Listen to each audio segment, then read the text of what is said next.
യേശുവെ സ്തോത്രം, യേശുവെ നന്ദി. എൻ്റെ പേര് നിമ്മി. ഞാൻ കാനഡയിലാണ് ജോലി ചെയ്യുന്നത്. ഏകദേശം 5 വർഷമായിട്ട് ഞങ്ങൾ അവിടെയാണ്. കഴിഞ്ഞ വർഷം ഫെബ്രുവരി 2023 ഫെബ്രുവരിയിൽ നടന്ന ഒരു കാര്യമാണ് എന്നെ കൃപാസനത്തിലെത്തിച്ചത്.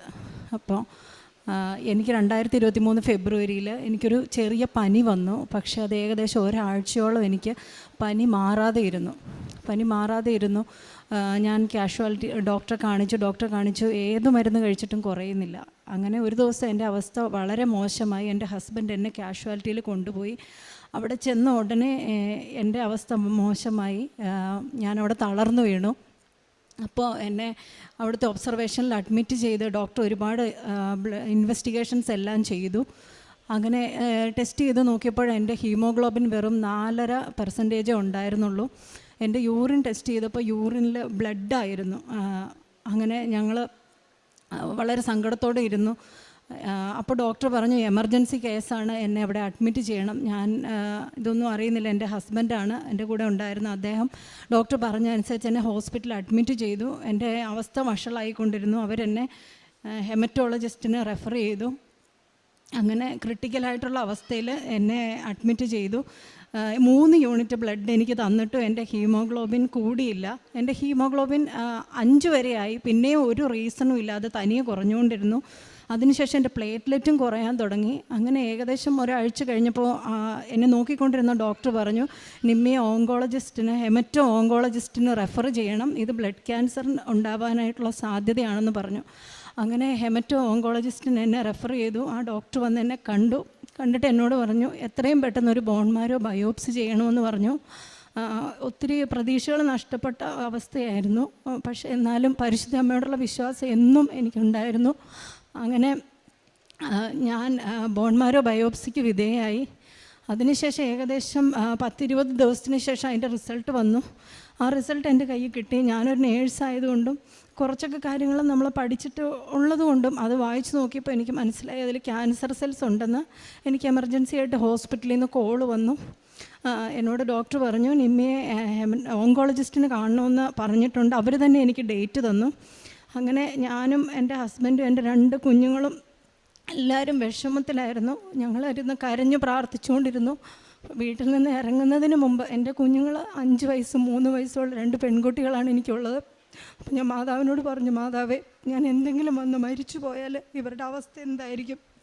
അപ്പോൾ എൻ്റെ ഹസ്ബൻഡ് പറഞ്ഞു, നീ പേടിക്കണ്ട, കൃപാസന മാതാവ് നമ്മളെ കാത്തോളൂ. ഇത്രയും നാൾ നമ്മളെ ഇവിടെ വരെയൊക്കെ മാതാവ് എത്തിച്ചു, മാതാവ് നമ്മളെ കാത്തോളൂ എന്ന് പറഞ്ഞു. അങ്ങനെ എൻ്റെ അമ്മ 2017 ഇവിടെ വന്ന് ഉടമ്പടി എടുത്ത സമയത്തുണ്ടായിരുന്നു ഉടമ്പടി തൈലം. അമ്മ കുറച്ച് എനിക്ക് തന്നു വിട്ടിരുന്നു. പക്ഷേ അമ്മയുടെ വിശ്വാസം കൊണ്ടാണ് അമ്മ എനിക്ക് തന്നു വിട്ടത്. അപ്പോൾ ഞാൻ ഇത്ര മാത്രമേ അമ്മയോട് പറഞ്ഞുള്ളൂ, വേറെ ഒന്നും ഞാൻ ആവശ്യപ്പെട്ടില്ല. പരിശുദ്ധ അമ്മേ, എൻ്റെ ഓങ്കോളജിസ്റ്റിൻ്റെ മുന്നിൽ ഞാൻ പോയിരിക്കുമ്പോൾ എനിക്ക് നല്ല വാർത്ത കേൾക്കണം, ക്യാൻസർ ഇല്ലെന്നല്ല, എന്തായാലും എനിക്കും എൻ്റെ ഹസ്ബൻഡിനും നല്ല വാർത്ത കേൾക്കണം എന്ന് പറഞ്ഞ് ഉടമ്പടി തൈലം, എൻ്റെ അമ്മയുടെ ഉടമ്പടി തൈലം എടുത്ത് ഞങ്ങളുടെ എല്ലാവരുടെയും ചെവിയിൽ കുരിശു വരച്ചു. എന്നിട്ട് ഞാൻ ഓങ്കോളജിസ്റ്റിൻ്റെ റൂമിലെത്തി. എൻ്റെ ഉടമ്പടി കാശ് രൂപം ഞാൻ കയ്യിൽ മുറുകെ പിടിച്ചു.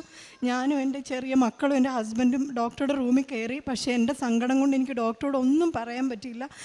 ഞാൻ കരഞ്ഞുകൊണ്ടിരുന്നു. ഡോക്ടർ എനിക്ക് വേണ്ടി വെയിറ്റ് ചെയ്തു.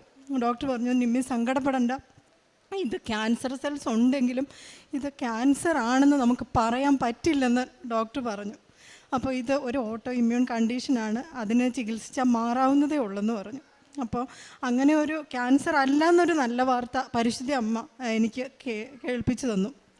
അങ്ങനെ ഡോക്ടറുടെ നിർദ്ദേശപ്രകാരം ഞാൻ കീമോ എടുത്തു. ഏകദേശം എനിക്ക് 4 ഡോസ് കീമോ തന്നു. ഏകദേശം 3 മാസത്തോളം ഡോക്ടർ എന്നെ ഒബ്സർവ് ചെയ്തു. പക്ഷേ എൻ്റെ ഹീമോഗ്ലോബിൻ 6-7 വരെ ആയിട്ട് പിന്നെയും പഴയ പോലെ താഴോട്ട് കുറഞ്ഞു വന്ന് എന്നെ രണ്ടാമതും എന്നെ ഓങ്കോളജിസ്റ്റ് എന്നെ വിളിപ്പിച്ചു. ആ സാറ് പറഞ്ഞു, ഈ കീമോ കൊണ്ട് നിൻ്റെ പ്രശ്നം മാറാത്ത സ്ഥിതിക്ക് നമുക്ക് 2 കീമോ ഒരുമിച്ച് കമ്പൈൻ ചെയ്ത് നിനക്ക് തരാമെന്ന് പറഞ്ഞു. അപ്പോൾ അതിൻ്റെ സൈഡ് എഫക്റ്റുകളെക്കുറിച്ച് പറഞ്ഞപ്പോൾ ലുക്കീമിയ വരാനായിട്ടുള്ള സാധ്യതയുണ്ട് ഈ മരുന്ന് എടുത്തതിന് ശേഷം. 100-ൽ ഒരാൾക്ക് ലുക്കീമിയ വരാൻ സാധ്യത ഉണ്ടെന്ന് ഡോക്ടറിനോട് പറഞ്ഞു. അപ്പോൾ ഞാൻ മനസ്സിൽ പ്രാർത്ഥിച്ചിട്ട് ഞാൻ ആ ഡോക്ടറോട് പറഞ്ഞു, സാറേ എനിക്കിനി ഇതിന് ഒരു ട്രീറ്റ്മെൻറ്റും വേണ്ട എന്ന് പറഞ്ഞു. അതിനുശേഷം അപ്പോയിൻമെൻറ്റ് അവസാനിച്ചപ്പോൾ ഞാൻ തിരിച്ചിറങ്ങി പോന്നു. എന്നിട്ട് ഞാൻ എൻ്റെ അമ്മയെ വിളിച്ചപ്പോൾ അമ്മയോട് ഞാൻ ഈ കാര്യങ്ങളെല്ലാം പറഞ്ഞു. അപ്പോൾ ഈ വർഷം ഏപ്രിൽ മാസം ഞാൻ അമ്മ ഈ ഏപ്രിൽ മാസമാണിത് നടക്കുന്നത്. ഞാൻ അമ്മയോട് പറഞ്ഞു, അമ്മേ ഇങ്ങനെ ഡോക്ടർ പറഞ്ഞു 2 കീമോ കമ്പൈൻ ചെയ്ത് എനിക്ക് തരണമെന്ന്. അമ്മ ഒറ്റ വാക്കിൽ എന്നോട് പറഞ്ഞു, നീ ഒരു കീമോയും എടുക്കണ്ട, നീ നാട്ടിലേക്ക് വാ, നീ വന്ന ഉടനെ നീ കൃപാസനത്തിൽ പോയി ഉടമ്പടി എടുക്കണം, ഉടമ്പടി എടുത്തതിന് ശേഷം മാത്രം നീ ഒരു ഹോസ്പിറ്റലിലും പോകാവുള്ളൂ എന്ന് എന്നോട് പറഞ്ഞു. അങ്ങനെ ഞാനിവിടെ വന്ന് ജൂലൈ 30-ാം തീയതിയാണ് എനിക്ക് ഇവിടെ വന്ന് ഉടമ്പടി എടുക്കാൻ സാധിച്ചത്. അങ്ങനെ ജൂലൈ 30 ഞാൻ ഇവിടെ വന്ന് ഉടമ്പടി എടുത്തു. എന്നോട് അവിടുന്ന് തന്നെ ഒരു ഡോക്ടർ എന്നോട് പറഞ്ഞിരുന്നു, നിമ്മി CMC വെല്ലൂർ നീ ഒന്ന് കൊണ്ടുപോയി കാണിച്ചാൽ ഒരു നിനക്ക് തീരുമാനമാകും ഇതിന്, അങ്ങനെ നീ ഒന്ന് കൊണ്ട് കാണിക്കാൻ എന്നോട് പറഞ്ഞു. പക്ഷേ എത്ര ഡോക്ടേഴ്സാണെങ്കിലും എത്ര വലിയ ഹോസ്പിറ്റലാണെങ്കിലും പരിശുദ്ധ അമ്മയോട് പറഞ്ഞതിന് ശേഷമേ ഞാൻ എവിടെയും പോവുള്ളൂ എന്ന് ഞാൻ പ്രതിജ്ഞ എടുത്തു. അങ്ങനെ ഞാൻ ഉടമ്പടി എടുത്തു. അച്ഛൻ എൻ്റെ തലയിൽ കൈവച്ച് പ്രാർത്ഥിച്ചു, ഉടമ്പടിക്ക് ആശീർവാദം തന്നു. എല്ലാ ഭക്തവസ്തുക്കളും ഇവിടുന്ന് ഞാൻ വാങ്ങിച്ചു കൊണ്ടുപോയി. അതിനുശേഷം ഞാനും എൻ്റെ അപ്പച്ചനുമായിട്ട് ഞാൻ CMC വെല്ലൂർ പോയി. അവിടുത്തെ ഓങ്കോളജിസ്റ്റിനെ കണ്ടു. ആ ഡോക്ടറിൻ്റെ എല്ലാ റിസൾട്ടുകളും വായിച്ചിട്ട് പറഞ്ഞു, നിനക്ക് ക്യാൻസർ സെൽസ് നിൻ്റെ ബ്ലഡിലുണ്ടെങ്കിലും നീ പേടിക്കണ്ട, ഇത്രയും കീമോ നീ എടുത്തതല്ലേ, നീ ഒരു മെഡിസിന് നീ ഇനി എടുക്കണ്ട, നമുക്ക് കുറച്ച് ടെസ്റ്റുകൾ ചെയ്യാം, അതിനുശേഷം ഞാൻ കാര്യങ്ങൾ പറയാമെന്ന് പറഞ്ഞു. അങ്ങനെ ഒരുപാട് ടെസ്റ്റുകൾ ഡോക്ടർ എനിക്ക് ചെയ്തു. അതിനുശേഷം സെപ്റ്റംബറിലെ വിസിറ്റിൽ ഞാൻ ഡോക്ടറെ അടുത്ത് ചെന്നപ്പോൾ ഡോക്ടർ പറഞ്ഞു, നീ അതിന് ഉടമ്പടി എടുത്ത് ഞാൻ CMC ചെന്നതിന് ശേഷം ചെയ്ത എൻ്റെ ഹീമോഗ്ലോബിൻ 9.9 ഒരു ട്രീറ്റ്മെൻറ്റും ഇല്ലാതെ എൻ്റെ ഹീമോഗ്ലോബിൻ 9.9 പരിശുദ്ധ അമ്മയ്ക്കും തിരുക്കുമാരനും 1000 നന്ദി. ഞാൻ ഉടമ്പടി എടുത്ത് ഭക്തവസ്തുക്കളൊക്കെ ഉപയോഗിച്ച് ഉടമ്പടി തൈലം ഞാൻ ഉപയോഗിക്കുമായിരുന്നു. പരിശുദ്ധ അമ്മയുടെ അനുഗ്രഹവും തിരുക്കുമാരൻ്റെ അനുഗ്രഹം കൊണ്ട് മാത്രമാണ് ഒരു ട്രീറ്റ്മെൻറ്റും ഇല്ലാതെ എൻ്റെ ഹീമോഗ്ലോബിൻ ഉയർന്നത്. എന്നോട് ഡോക്ടർ പറഞ്ഞു, നീ ഇനി ഒരു ട്രീറ്റ്മെൻറ്റും എടുക്കണ്ട, ഇനി ഫോളോ അപ്പിന് നീ വരുവും വേണ്ട, നിൻ്റെ അസുഖം ക്യാൻസർ അല്ല എന്ന് ഡോക്ടർ എന്നോട് പറഞ്ഞു.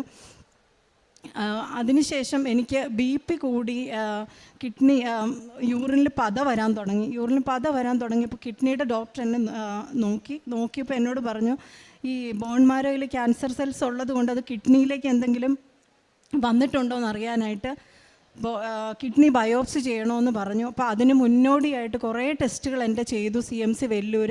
പക്ഷേ ആ ചെയ്ത ബ്ലഡ് ടെസ്റ്റുകളിലൊന്നും കിഡ്നി ബയോപ്സിക്ക് ഒരു ഇൻഡിക്കേഷൻ ഉണ്ടായിരുന്നില്ല.